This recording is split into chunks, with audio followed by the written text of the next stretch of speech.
let's go ahead and talk through some of the GitOps and automation that Tanzu Mission Control offers.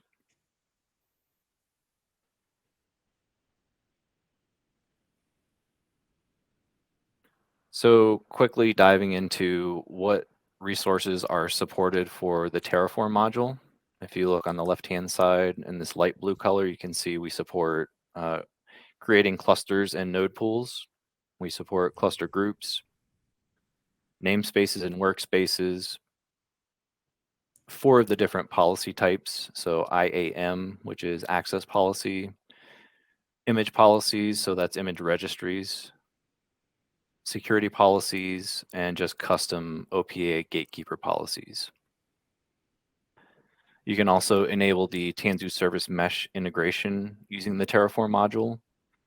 And you can also add in the various cloud account credentials with this module as well.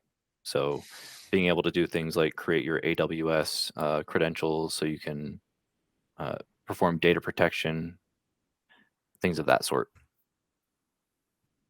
And then on the right side, you'll see the different operations that are supported. So cluster provisioning, cluster upgrading, and cluster deleting. Cluster node pools and settings and cluster attach are all supported as well.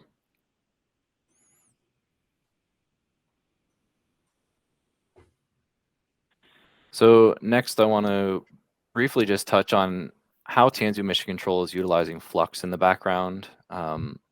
So I guess to give everyone an understanding of how these different components work together, we're throwing out a lot of terms: Terraform, Flux, continuous delivery, etc. The kind of mental picture that I really draw when I'm thinking about all these things is like a layered approach.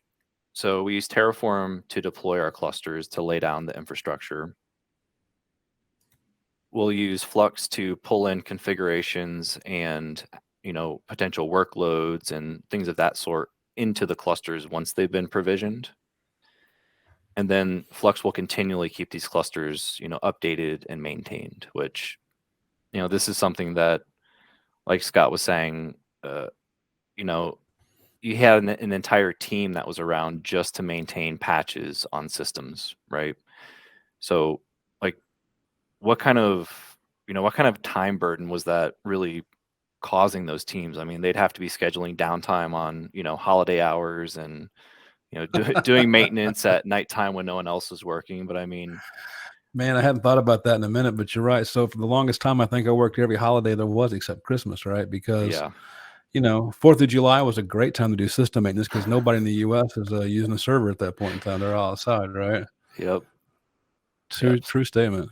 So, being able to turn a lot of that over into, automated processes where we can configure our clusters to automatically update, it doesn't have to be full automation where everything is done, for you, but little things like, is there an important package that is exposed publicly that we always need updated, like Nginx or, our ingress controllers, things like that, right?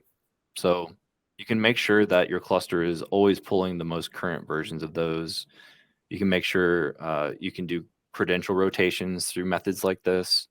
There's a lot of flexibility that you can start to introduce and address a lot of the manual processes that you used to have to perform, on these different teams. So yeah, I think credential rotation's a big one. I mean, we just had to go through this internally with the LastPass breach, right? So all of the teams on the back end are having to go through, and any of our cloud account passwords that were in LastPass, they had to get rotated. So that's going to translate to your config maps and any of the services we have running in Kubernetes.